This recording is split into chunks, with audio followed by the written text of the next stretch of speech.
se me ha ocurrido decir: Señor, estoy cansado de preparar mensajes toda la semana. En ocasiones me siento cansado, pero no es cansado de la palabra del Señor, sino de los preparativos. Por eso a veces quisiera tener un breve descanso. Todo mundo se siente fatigado o se cansa de ciertas cosas en la vida. Esa es la razón por la que Dios dijo que debíamos de trabajar 6 días por semana y que el séptimo día era de descanso. Pero me temo que ese es un mandamiento del cual yo soy culpable. Es algo que tengo que arreglar, y especialmente en esta etapa de mi vida en la que siempre me encuentro trabajando y ocupado. Me encanta hacer lo que hago, pero no siempre es prudente. Luego viene, desde luego, considerar todas las cosas que nos salen al paso, tanto las bendiciones como las pruebas, como algo que viene de Dios.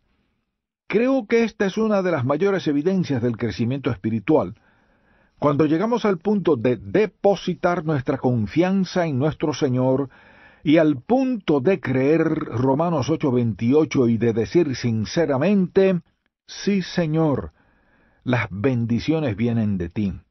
Sí, Señor, las pruebas vienen de ti. Sí, Señor, las cosas que me hieren, que me lastiman y que me duelen profundamente, las veré como algo que viene de ti. Y es que una de las evidencias del crecimiento espiritual es entender los caminos de Dios. Y uno de los caminos de Dios es que Él tiene el control de todo lo que nos toca. Y si veo la situación desde su punto de vista, entonces tengo que verla como algo que permite y que Él sabe que me ayudará bien. Entonces nuestra fe se hará más fuerte.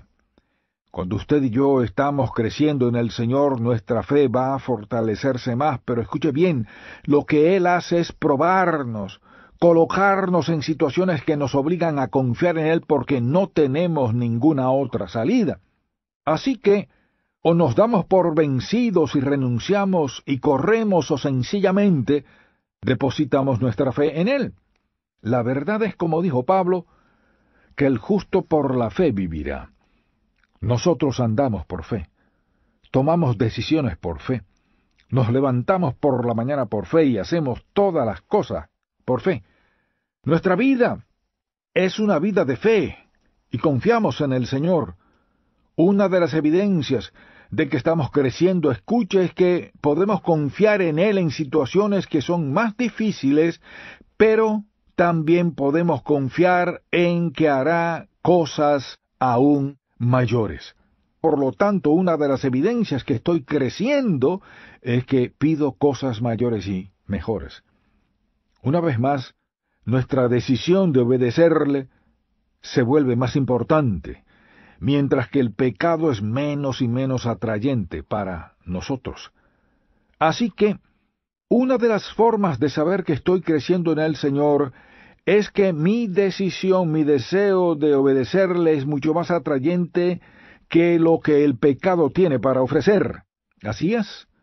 El ser obediente a Él es mucho más atrayente en la bendición que Dios da que cualquier cosa que el pecado tenga que ofrecer.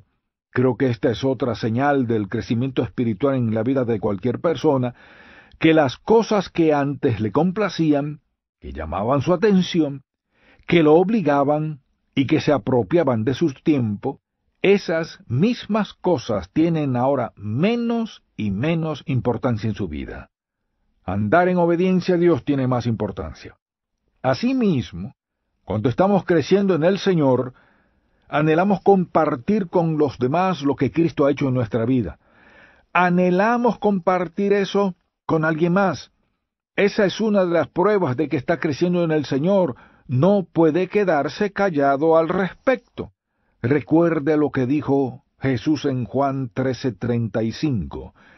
En esto conocerán todos que sois mis discípulos, si tuviereis amor los unos con los otros.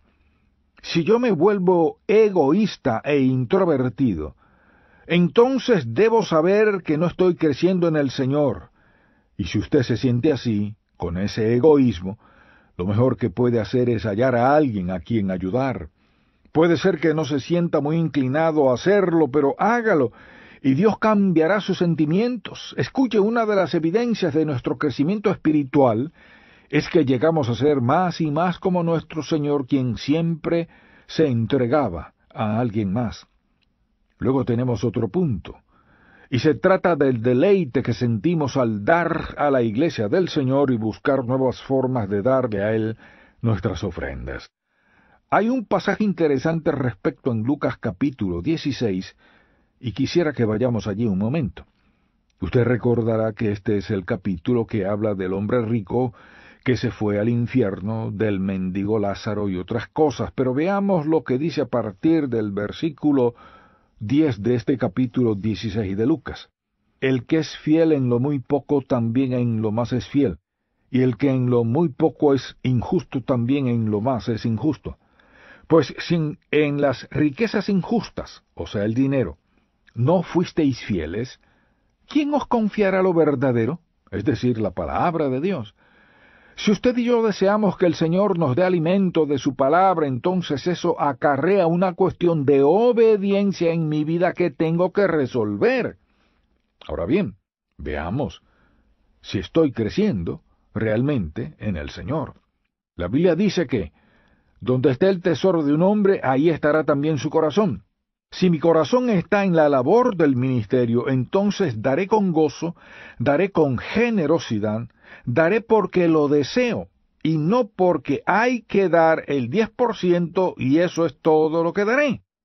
La pregunta debe ser, Señor, ¿qué quieres que dé? Y no cuánto es el diezmo. Señor, ¿qué te gustaría que dé? Si estoy creciendo en el Señor, seguiré dando. Y también buscaré formas de dar más a Dios. ¿Por qué? Porque se trata de una manifestación de mi confianza, una manifestación de mi amor, una manifestación de mi gratitud y de mi acción de gracias a Dios por lo que ha hecho por mí. Una vez más, cuando estamos creciendo en Él, disfrutamos de una conciencia permanente de su presencia en cada área de nuestra vida. Por eso creo que cuando Pablo dijo, orando en todo tiempo, quiso decir exactamente eso. Y yo sé sin lugar a dudas que eso es cierto en mi propio corazón.